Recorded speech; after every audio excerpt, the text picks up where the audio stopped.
Good morning, welcome. Tonight is Yud Beis Tammuz, which is the day of liberation of the previous Rebbe. It's actually a 2-day Yontif, Yud Beis and Yud Gimel 12 and 13 of Tammuz, because when he technically was told he's being released, there was some legal holiday in Russia. So all the bureaucratic offices that had to do the paperwork and so on were closed. He couldn't technically leave, but he was already told that he's going to be free. This is 1927. The previous Rebbe was arrested for all of his work on behalf of spreading Yiddishkeit. All shuls were closed, all cheder were closed, all mikvahs, most mikvahs were ones that they knew about were stuffed and closed. And the Frierdiker Rebbe was sending people all over Chasidim, just here, go to this in the city, they learn with the Jewish kids there. Go to that city, you know the shecht, do kosher food. You go here, all over. And obviously it was a big threat to the government's efforts to stop Jewish life, which in general it's debatable if it was even against the law, according to the actual Russian constitution or whatever it's called. Technically what they were doing wasn't illegal, but they treated it as such, and therefore it was, they actually sentenced him to death. And then it was changed to 10 years of hard labor, and then 3 years of exile, and then miraculously he got out. Story for a different time, but there was a lot of efforts that happened in the U.S. as soon as he was arrested, with the State Department and so on, to put pressure for Russia to let him out. But it was literally, they were going to shoot him. That's why this is such a special time, and it's a time to thank Hashem, and it's a time of a yontif. But during this process, when he was originally sentenced to go to exile, they put him on a train, and they said, you're going to go to, it was Kostroma. It was a week-long train ride, a long time. And initially they said, you're going to leave on Friday or Thursday. He would arrive on Shabbos. And he said, I'm not leaving. He said, you realize you can't go home in between. You're going to stay in jail, which is risking your life to stay in jail for a few more days. He said, I'm not going to go if I'm going to have to arrive on Shabbos or be there. So he stayed in jail a few extra days, and only after Shabbos he was able to go home to his family for a few hours, say goodbye or whatever, take his stuff, and then he left. But on Gimel Tammuz, which today we know it as the day of his yahrzeit, but that's when he was traveling there. He ended up being there only for a couple of days, 10 days. But on the platform, many Chasidim in the train station, many Chasidim came to see him off. They wanted to have a glimpse of their Rebbe. He was in jail. They thought he was going to be killed. Now he's on his way. So on this platform, which was swarming with KGB agents and so on, he spoke to them, and he kept encouraging them to keep doing what you're doing, which that itself could get him right back into jail and shot. He didn't care. It was a real mysterious nefesh. You got to do what you have to do for Yiddishkeit, and no one's going to stop us. He's literally in their hands, and he's doing that.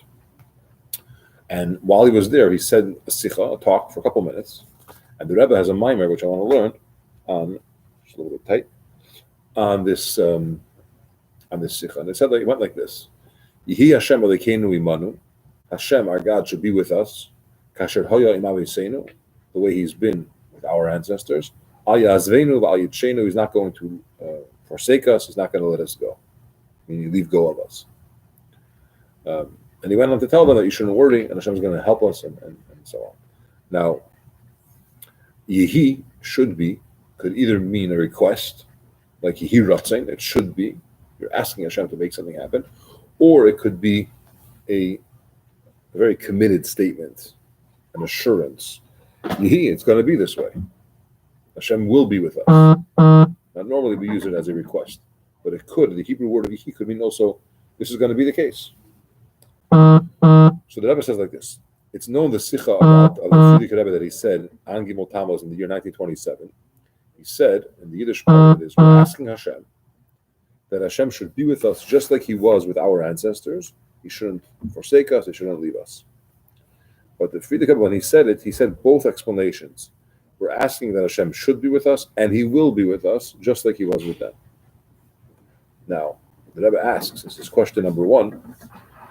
A request and a commitment or assurance are two different things.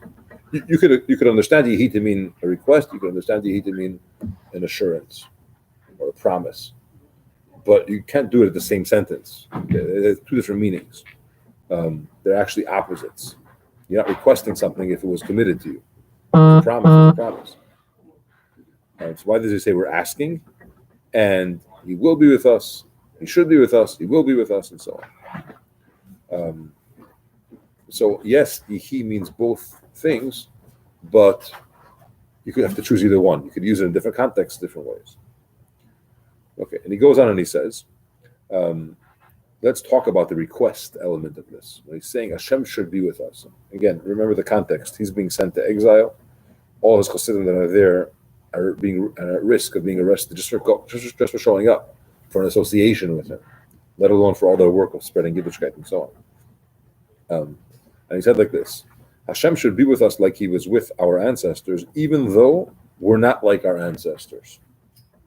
So we're not as special as them, we're not as holy as them, as dedicated as them, but Hashem should be with us just like he was with them.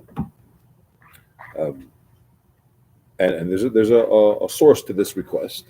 From the Medrash tells us about Shlomo HaMelech, that Shlomo told Hashem, a king that hires workers, they do the job well, and then he pays them. What greatness is there for the king? It's fine. You hired people. Everyone does that. If you hire someone and they work for you, your question? Yeah, the king doesn't have to pay people to do his work. That's true. It's a very good question. In this context, the Medrash says payalim, which means laborers. If you hire people to do something, the agreement is that you're going to pay them. Technically, you're right. You could just say, you have to work for me. But yeah, let's say you had a project. So if it was slaves, if it was servants, it could be different. In this case, it's payalim. It's laborers.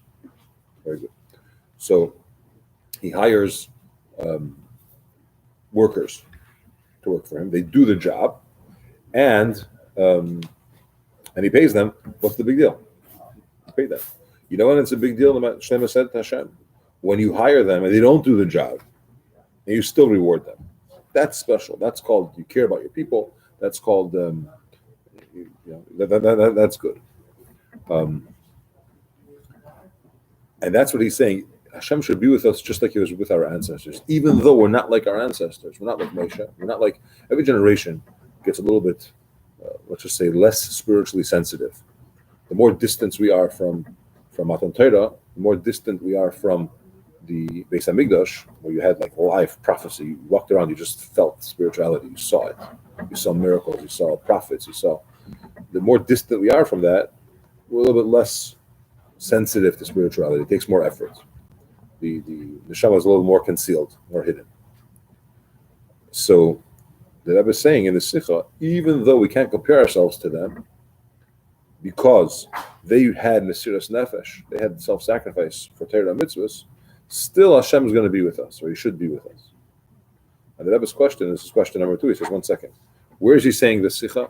It's Mesiras Nefesh. You're talking about he's on his way to jail. Why is he saying we're not like our ancestors? The people that are on the platform, they're also risking their life just to be there with their Rebbe. For a few minutes, they weren't even sure if they're going to be able to see him. Like, when it stopped, he put his head, he managed to get to the part of the train where he could actually see the people. But you're saying, even though we're not like our ancestors because they had Mesiras Nefesh, we have Mesiras Nefesh. We're risking our life to serve Hashem. Like, what's this? By the way, when we talk about Mesiras Nefesh, sometimes we think that it doesn't apply today, or we don't have that reality today. But in many ways, it's, be careful how we say this in this context, but in many ways, it's actually harder, or we have Mesiras Nefesh today as well, because Nefesh, another word for Nefesh, our soul, is our desires. So giving up your desires is also a very hard thing. You're not giving up your life, but you have to give up what you want to do or what you don't want to do because Hashem said.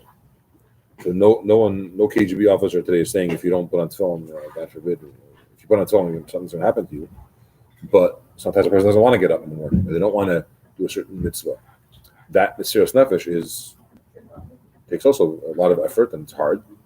In many contexts, we have choices to make every day, and to say I'm going to do what I have to do, not what I want to do, I'm going to get my desire for Hashem. That's Mesiras Nefesh as well.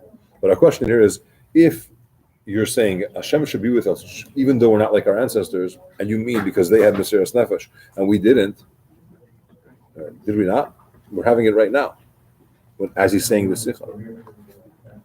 So one answer, perhaps you could say, says the Rebbe. When the Rebbe says perhaps, obviously it carries a lot of weight. It's not a maybe, but he's going to show us that this answer is not strong enough. He says, yes, he had Mesiras Nefesh, the previous Rebbe. But he's saying, even though we are not like our ancestors, so there's a lot of people included in this we. He was. Yeah, he risked his life. He was almost shot. So he had Mesiras Nefesh. But maybe the people that he's referring to when he says we're not like our ancestors, maybe he's talking about them. So we're not. So he's including himself in them. We're not like them. We're not like our ancestors. Hashem should still help us out. But the Rebbe says it's not good enough of an explanation, because when you say we, you're including yourself as well, and it has to be. You could be humble, but you can't lie. You could try to minimize a little bit your greatness. You could try not to bring it out, but you can't say like a lie about yourself. He says humility only applies if it's something which is relative.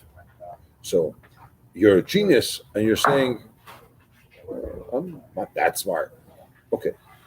You're not going to say I'm stupid. That's not humility, that's lying. So you could say, we have Mesiras Nefesh, fine. But this is much more of to say that we're not like our ancestors, we are. He is. Okay, so before we get to the answer of that question,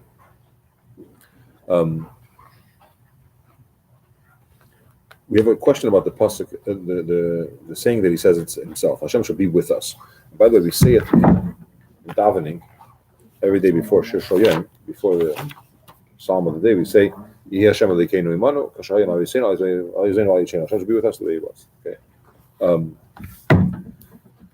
So his question is, why is there this repetitive terminology? Hashem should be with us. He shouldn't forsake us and leave us. If he's with us, he's not leaving us. That's what it means. Psukim are very specific. Especially that when you say Hashem should be with us, it doesn't just mean with us. It means Hashem should be our source of life, our sustenance. Hashem represents everything that we have. It's not just some kind of, walk along with me. So why do you have to go in such detail and repeat yourself in three different expressions that Hashem shouldn't lose us? That's number one. Number two, Hashem should be with us. When you say you're with somebody, you're secondary and you're tagging along. In Hebrew, it's called a tuffle. There's an ikar and a tuffle, the main and the secondary. Okay, Hashem's not a secondary. He's Hashem, come with us, be with us. The expression used sounds like there's me and Hashem is coming along. It's a very strange way of saying Hashem should help us. We're secondary. He's the main. He's the eternal one. So when you're saying Hashem should be with us the way he was with us and our ancestors, it sounds like even with our ancestors who were very great and dedicated and willing to risk their life for Hashem and so on, even regarding them we say im with. Im with aleph means if. Im with an ayin means with. Okay, so to understand this, we need to understand an idea. When it talks about Yiras Shamayim, fear of heaven, it's called a oitzer, treasure. There's a reason why it's called the treasure of Yiras Shamayim. We're doing this online, so I just want to underscore that when we say fear of heaven, we don't mean being scared of Hashem. It means a reverence, an awe, a respect, a very high level of reverence for Hashem. There are levels of Yiras Shamayim and layers, but in the basic, we're not talking about being scared of him, that he's going to stand with some kind of stick if you don't do a mitzvah. I'm not referring to that. But Yiras Shamayim is called an oitzer, a treasure. The reason why it's called an oitzer is because just like the king's treasure, this doesn't sound very popular, but the only way a king could really have a treasure is by gathering it from other people. Okay, so he gathers together and now he has a treasure. So treasure represents getting stuff from other places. True Yiras Shamayim is something which it's gathered. Very good. It's gathered, but it's not given to us from Hashem. It says like this: everything you have, Hashem gives you. Fear of heaven, you got to work on yourself. Meaning, you're not getting it from the regular place. Love for Hashem, that comes from Hashem. Other feelings and dedications and whatever, but fear of Hashem, to actually care and feel that it's Hashem, I can't go against him, that it should mean something to you, that takes personal effort, and you have to work on it. It's a Gemara that everything comes from Hashem besides Yerushalayim. It's called a treasure because it doesn't just land. You have to gather it, you have to work on it, you have to think about certain things, learn about certain things, develop to care of Yerushalayim and so on. And it says this regarding Yira specifically, not regarding Ava. We'll stop here for davening, and God willing, tomorrow we can continue and hopefully finish the Ma'or. But Hashem should be with us. Thanks for joining in person online, and we'll see you soon.